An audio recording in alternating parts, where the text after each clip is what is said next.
Bismillahirrahmanirrahim. Alhamdulillahi Rabbil Alamin. Allahumma salli ala Sayyidina Muhammad wa ala ali Sayyidina Muhammad, amma ba'd. Qala al-mu'allifu rahimahullahu ta'ala wa nafa'ana bihi wa bi asrarihi fil darain, amin. Kitabul Hikam, hikmah ke 101. Mata awhashaka min khalqihi fa'lam annahu yuridu an yaftaha laka babal unsi bih. Mata awhashaka, kapan saja Allah menjadikan hatimu wahsyah, hati kita merasa gelisah, tidak enak, min khalqihi, berkumpul dengan makhluk Allah. Hati tidak tenang berkumpul dengan makhluk. Rasa tidak tenang ini bukan karena dia ada masalah dengan si fulan atau si fulan. Bukan karena dia sedang stres, jelas tidak tenang kumpul dengan temannya. Tidak suka bertemu anak, istri, handai tolan, sahabat, pinginnya sendirian, kamar dikunci. Dia menikmati rasa iba diri. Seolah-olah dia orang yang paling sengsara, merasa orang yang paling tidak bahagia. Bukan itu maksudnya, bukan. Kalau itu semua buah dari mahabbatud dunia, kalau yang tadi saya ceritakan itu. Ini bukan, lain ini. Dia tidak tenang kumpul dengan orang sebab dia hanya merasa lazat untuk ibadah kepada Allah. Contoh kecilnya begini. Ada orang biasa, itu tilmidz Syadul Imam almarhum Pak Kus, itu yang sering saya ceritakan. Beliau termasuk guru saya yang mengijazai saya sholat awabin juga, sudah meninggal rahimahullah, Pak Husnul Ridha. Adrakal Imam al-Habr. Beliau mendapati ayyamudz dzahab, hari-hari emas, ayyamudz dzahabiyah Darul Hadits, di masa hidup Maulana al-Imam al-Habr al-Qutb al-Habib Abdul Qadir. Di masa al-Imamain, kedua-duanya mengajar bersama di satu majlis, duduk bersama. Pak Husnul Ridha ini sabab beliau sampai menjadi orang dekat, minal muqarrabin indal imamain, khususnya Syadul Imam, sebab beliau sakit mata parah. Malah ini cerita dari beliau sendiri. Artinya isnadnya muttasil ini, saya tanya langsung. Enggak kelihatan apa-apa sudah. Boleh dibilang buta aja. Akhirnya diijazahi oleh Ustadzul Imam Habib Abdullah Shalawat Tibbil Qulub, mengikuti sirah Al-Habib Abu Bakar bin Muhammad As-Segaf. Jadi tanpa tambahan waqutil arwah. Allahumma salli ala sayyidina Muhammadin tibbil qulub wa dawaiha wa afiyatil abdan wa shifaiha wa nuril absar wa dhiyaiha wa ala alihi wasallam. Kebetulan Allah Subhanahu wa taala memang ingin menurunkan hidayah. Akhirnya beliau mengalami keajaiban, bisa melihat, sehingga ta'alluq luar biasa kepada imamain, khususnya Syadul Imam.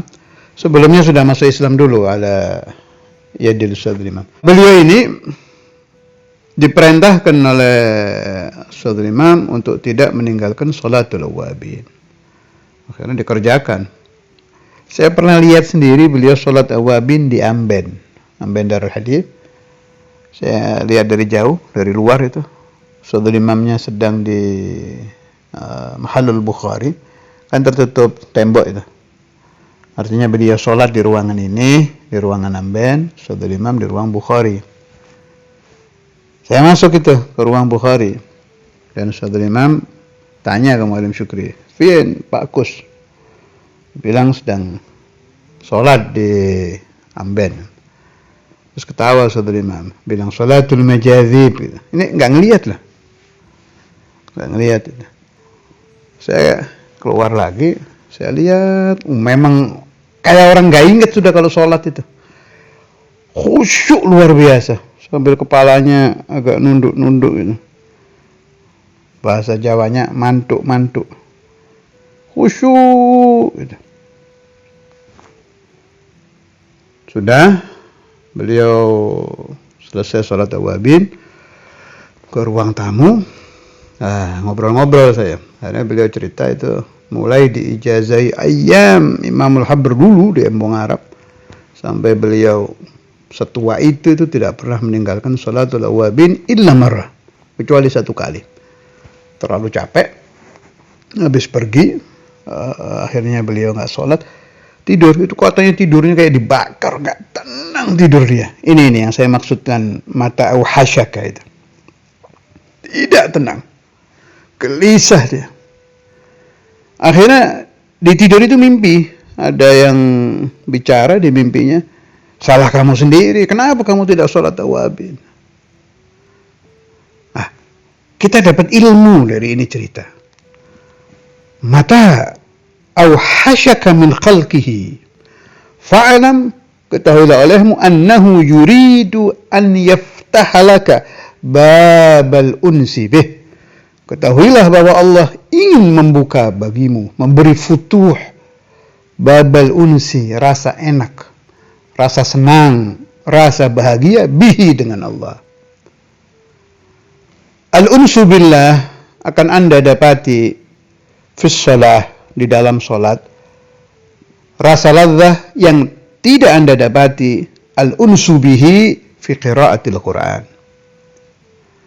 Al-unsu billah fi dzikri, di dalam zikir, akan Anda dapati beda lagi rasanya dengan al-unsu bihi fi da'wati ila Allah, yang lillah. Ketika Anda berdakwah ila Allah, lillahi azza wa jal, dan lain-lain. Jadi rasa wahsyah ini beda dengan wahsyah yang an-nasyi'ah, yang muncul dari hubbud dunya. Contoh lain, ada orang na'udzubillah sedang pacaran, wal'iyadzubillah, putus dengan pacarnya, gelisah dia, wahsyah. Ketemu orang nggak tenang, bicara marah-marah, ketemu ini ngamuk, kayak orang gila sudah. Senangnya di kamar nangis ingat pacarnya. Itu awhasyaka minad dunya li ajlil mar'ah. Itu beda lagi, bukan itu maksudnya. Lain-lain.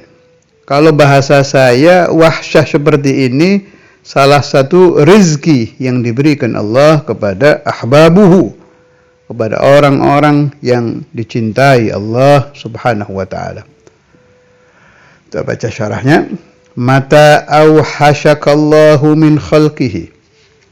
Kapan saja Allah ta'ala memberikan rasa wahsyah, gelisah, tidak tenang, ketika berkumpul dengan selain Allah. Bi an naffara qalbaka minal istinasi bihim. Allah Ta'ala menjadikan hatimu itu lari. Hatimu tidak lagi merasa senang berkumpul dengan manusia. Hatimu tidak lagi merasa enak bercakap-cakap dengan manusia. Ketika manusia menikmati percakapan dengan manusia, orang yang dicintai Tuhan akan menikmati percakapan dengan Allah. Ada itu Syekh siapa itu, beberapa bulan yang lalu saya temukan, fi zamanina, zaman kita ini, sudah meninggal beberapa waktu yang lalu. Itu saya nemu riwayat beliau itu sampai dibilang hamamatul masjid, seperti burung dara Masjidil Haram, hamamatul masjid. Tapi kalau nggak salah beliau tidak di Masjidil Haram, di masjid dekat rumahnya. Hamamatul masjid. Yakhtimul Quran kulla yawm. Bisa Anda bayangkan itu. Yakhtimul Quran kulla yawm. tiap hari khatam Quran. Akhirnya setelah meninggal ini kan viral cerita ada syekh yang khatam Quran tiap hari. Ditanya anaknya, apa betul ayah kamu itu menghatamkan Quran tiap hari? Qala na'am, walidi hamamatul masjid. Hidupnya di masjid. Pulang sebentar, paling ke kamar mandi, makan, kewajiban keluarga apa, selesai, balik lagi ke masjid. Baca Quran lagi. Pernah ada waktu anaknya itu mau nikah atau mau apa lupa saya, pokoknya salah satu hajah untuk keluarga. Mau nggak mau kan harus ikut bapaknya. Itu di mobil ribut terus. Asyghaltumuni an khatmati.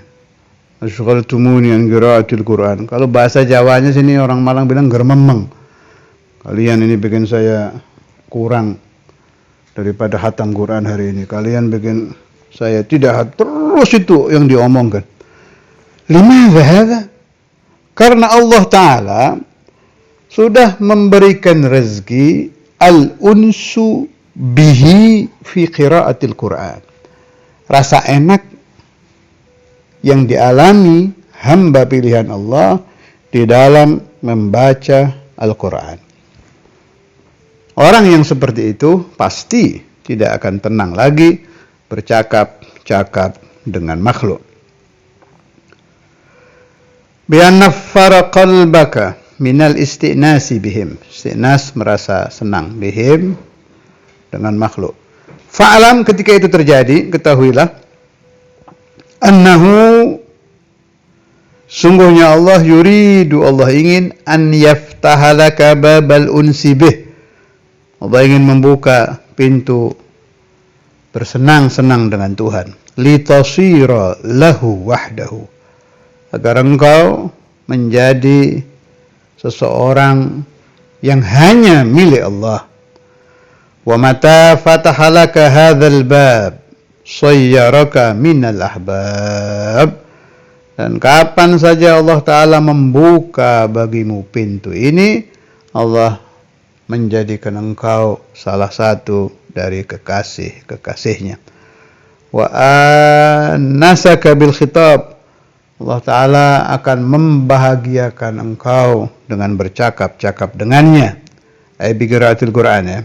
Cakap-cakap dengan Allah, ay bi qiraatil Quran. Atau bi tariqil ilham. Fatrukil aghyar fi mardatil azizil wahhab. Tinggalkan urusan-urusan dunia di dalam mencari keridhaan Allah Subhanahu wa ta'ala. Ada makalah yang sering saya dengar waktu saya ngaji di Syekhuna Abu Yahya dulu. Manis ta'nasallah, atau kama qala, ini berdasarkan ingatan, istauhasyan nas, atau manis ta'nasa billah istauhasyan nas, salah satu itu. Siapa-siapa yang sudah merasakan enak berhubungan dengan Allah, dia akan merasakan wahsyah berhubungan dengan manusia. Wahsyah itu tidak tenang, gelisah, hati maunya hanya bersama Allah Subhanahu wa ta'ala.